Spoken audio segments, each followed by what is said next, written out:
दोस्त की बेटी, अय्याश का कमरा और कागज में कातिल। रंगों का त्योहार होली आपको मुबारक हो। और अब दास्तान गुनाह के खूनी रंग की, प्यार की एक ऐसी कहानी की जिसके साथ ही चल रही थी एक खौफनाक साजिश। और जब उस साजिश का अंजाम सामने आया तो सारे शहर में फैल गई सनसनी।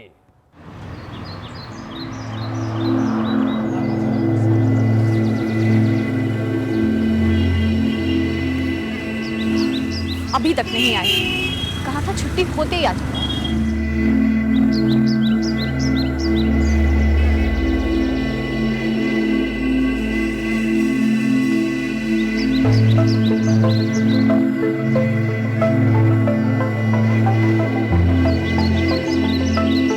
फोन भी नहीं उठा रहे।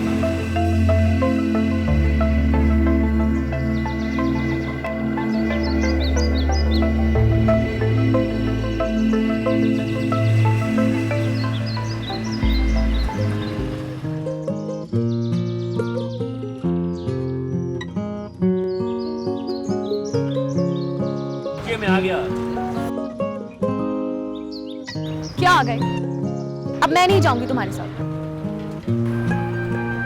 क्यों? नहीं जाऊंगी तो नहीं जाऊंगी। अरे यार, ट्रैफिक जाम था, लेट हो गया।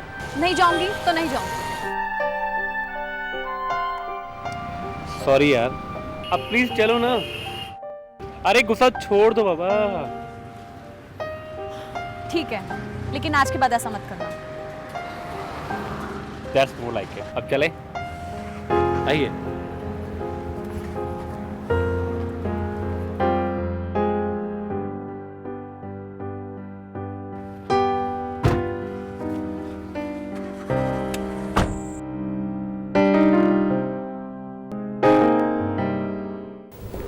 So, you happy? Very happy. That's good. I know that.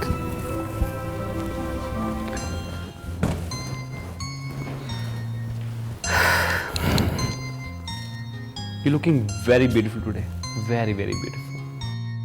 अच्छा, तुम्हें तो मैं हमेशा ही खूबसूरत लगती हूँ। नहीं, आज कुछ ज्यादा ही सच में। मैं बहुत प्यार करने का मन कर रहा है, बहुत प्यार। तो फिर इतनी दूर क्यों खड़े हो? Oh, that's good. Like it. You look very sweet today. Why so? Nice. Happy.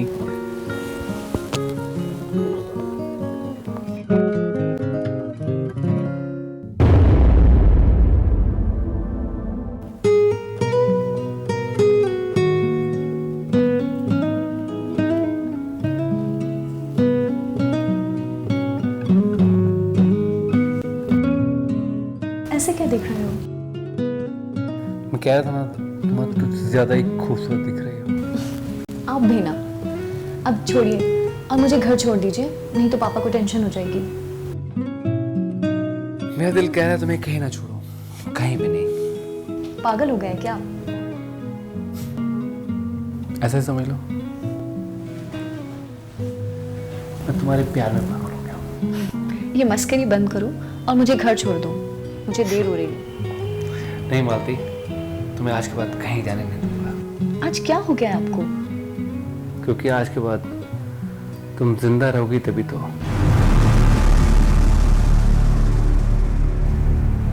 क्या क्या कह रहे हो? ये कैसा मजाक है? ये मजाक नहीं मेरी जान, कड़वा सच। सच? देखो, मुझे ऐसा मजाक बिल्कुल पसंद नहीं, मुझे डर लग रहा है। छोड़ो मुझे। क्योंकि तुम अगर जिंदा रही ना तो कभी ना कभी हमारे इस नापाक रिश्ते के बारे में सबको पता चल जाएगा। लोग क्या कहेंगे? क्या मतलब? तुझे ताना मारेंगे मुझे। एक 45 साल के इंसान ने एक भोली भाली लड़की को अपने जाल में फंसाया, उसकी जिंदगी खराब कर दी। इसलिए तुम्हें मेरे खातिर मरना ही पड़ेगा। मेरी खातिर मरना ही होगा।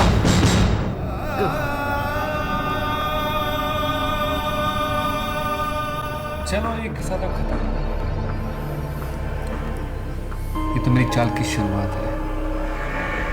जब तक तुम जिंदा थी ना, तुमने बहुत प्यार दिया। चलो, तुम्हारी मौत भी मेरे लिए एक फायदे का सौदा है।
Bye bye.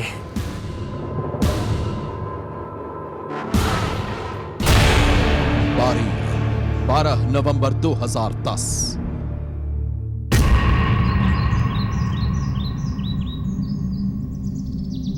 सर वो देखिए, सर देखिए ये बोरा। हाँ, और उसमें कुछ है सर। ठीक है, लगता है कोई गड़बड़ी है जनाब। नीचे को चल के देखें सर। हाँ बिल्कुल, चलो चलिए सर, चलो कुछ बात तो है। आराम से सर, देख कर सर। आइए सर। बिजनौर पुलिस को एक सुनसान इलाके से एक लड़की की लाश मिली।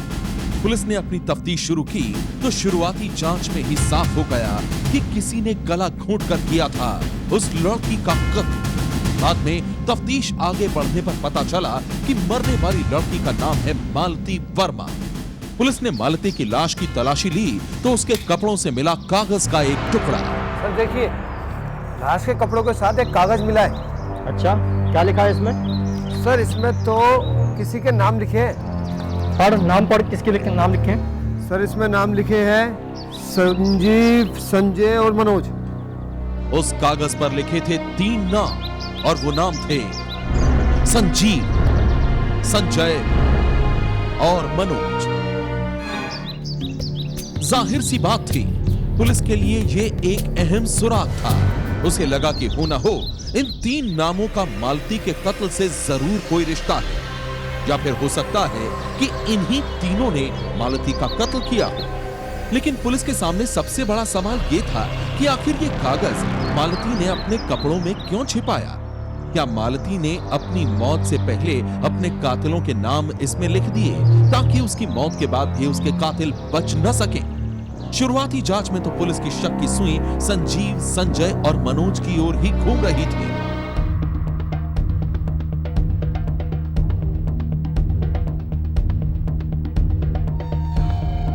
पुलिस ने उन तीनों को हिरासत में लेकर पूछताछ शुरू की। पूछताछ में उन तीनों ने बताया कि वो तो मालती को जानते तक नहीं, तो फिर उसका कत्ल करने का तो सवाल ही पैदा नहीं होता। तुम क्या समझ रहे हो? हमें तुम्हारी झूठी बातों पर यकीन हो जाएगा? सर हम सच बोल रहे हैं। ज्यादा होशियार बनने की कोशिश मत करो, सच सच बताओ। एक बार की तो पुलिस को भी लगा कि तीनों बचने के लिए झूठ बोल रहे हैं, लेकिन पूछताछ में संजीव, संजय और मनोज ने यह साफ कर दिया कि उनका इस कत्ल से कोई लेना देना नहीं। उनकी बातें सुनने के बाद पुलिस को भी उनकी बातों पर यकीन हो गया। लेकिन अब पुलिस के सामने सबसे बड़ा सवाल यह था कि अगर संजीव, संजय और मनोज मालती के कातिल नहीं तो फिर कातिल कौन है? सवाल यह भी था कि मालती के कपड़ों से मिले कागज पर आखिर क्यों लिखा था उन तीनों का नाम? सवाल बेहद पेचीदा था, और इसका जवाब भी तभी मिल सकता था जब पुलिस को मालती के कातिल तक पहुंचने में कामयाबी मिलती।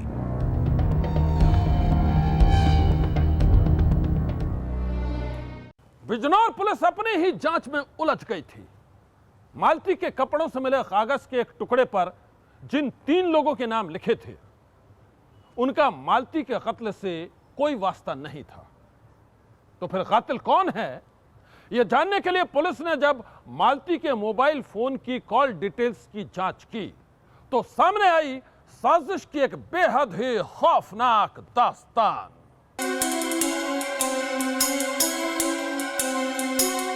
बिजनौर पुलिस को 12 नवंबर को मिली थी मालती नाम की एक लड़की की लाश। उसके कपड़ों से पुलिस को मिला था एक कागज। उस कागज में लिखे थे 3 नाम। वो नाम थे संजीव, संजय और मनोज। कुछ ना कुछ गड़बड़ है। लाश के साथ पर्ची मिली और साफ साफ नाम लिखे हैं संजीव, संजय और मनोज। तो सीधी सी बात है, इनका इस कत्ल के साथ कोई ना कोई ताल्लुक है।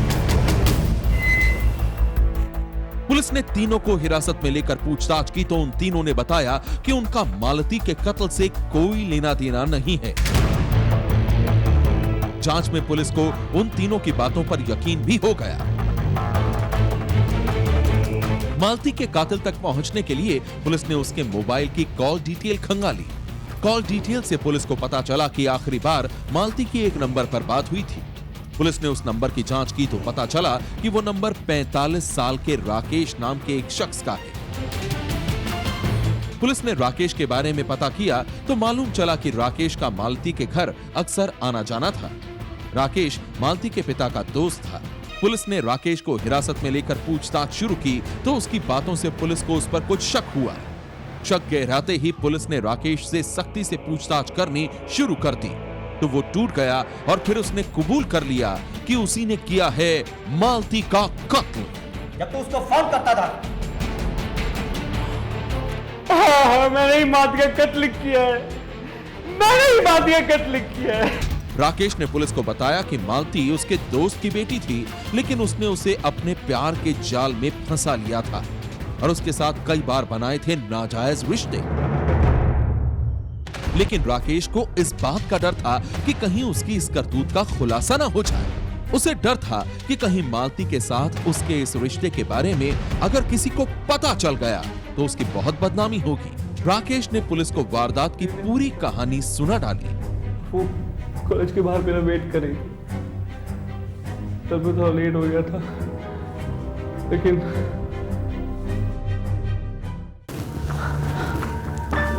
छोड़ो मुझे। क्योंकि तुम अगर जिंदा रही ना तो कभी न कभी हमारे इस नापाक रिश्ते के बारे में सबको पता चल जाएगा। लोग क्या कहेंगे? क्या मतलब? मुझे ताना मारेंगे। मुझे एक 45 साल के इंसान ने एक भोली भाली लड़की को अपने जाल में फंसाया, उसकी जिंदगी खराब कर दी। इसलिए तुम्हें मेरे खातिर मरना ही पड़ेगा। मेरी खातिर मरना ही होगा। पुलिस के सामने सबसे बड़ा सवाल था मालती के कपड़ों से मिलने वाले कागज पर लिखे 3 नामों के बारे में जानना। पुलिस ने जब राकेश से इस बारे में पूछा तो उसने बताया कि उसी ने कागज पर संजीव, संजय और मनोज के नाम लिखकर मालती के कपड़ों में छिपा दिया था। राकेश ने बताया कि वो तीनों उसके अच्छे दोस्त हैं, लेकिन वो उन्हें मालती के कत्ल के इल्जाम में फंसाना चाहता था। उसने पुलिस को बताया कि उसने अपने तीनों दोस्त संजीव, संजय और मनोज से 3 साल पहले 50,000 रुपए उधार लिए थे, लेकिन वो उनके रुपए नहीं लौटा पा रहा था। लिहाजा उसने रच डाली एक तीर से 2 शिकार की साजिश। पहले राकेश ने बदनामी के डर से मालती का कत्ल किया और फिर एक कागज में अपने 3 दोस्तों संजीव, संजय और मनोज का नाम लिखकर उसके कपड़ों में छुपा दिया। राकेश को यकीन था कि जैसे ही पुलिस की नजर कागज के टुकड़े पर पड़ेगी, वो संजीव और संजय के साथ ही मनोज को भी गिरफ्तार कर लेगी और इस तरह वो उनके रुपए लौटाने से बच जाएगा। के पीछे 2 उद्देश्य इसके थे।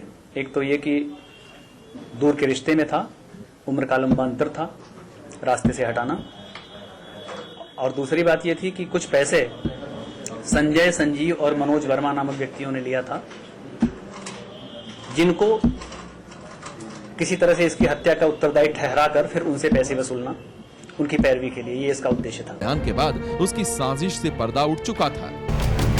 राकेश का चेहरा बेनकाब होने के बाद मालती के घर वाले भी सन्न रह गए। वो इसलिए क्योंकि उन्हें तो कभी इस बात पर शक ही नहीं हुआ कि राकेश मालती के साथ ऐसा घिनौना खेल खेल रहा था। मालती की मौत के बाद उसने उसके घर जाकर घड़ियाली आंसू भी बहाए थे, जिन्हें देखकर तो कोई भी इस बात पर भरोसा नहीं कर सकता था कि उसी ने किया है मालती का कत्ल। सनसनी के लिए बिजनौर से सरफराज खान की रिपोर्ट। ये कहानी उन लोगों के लिए एक सबक है जो हर किसी पर आंख मूंद कर भरोसा कर लेते हैं। आपराधिक प्रवृत्ति के लोग इसी बात का फायदा उठाते हैं और फिर जवानी की दहलीज पर कदम रख रहे बच्चों की मासूमियत का फायदा उठाकर उन्हें बना लेते हैं अपनी साजिशों का शिकार। ऐसे में आप रहिएगा होशियार।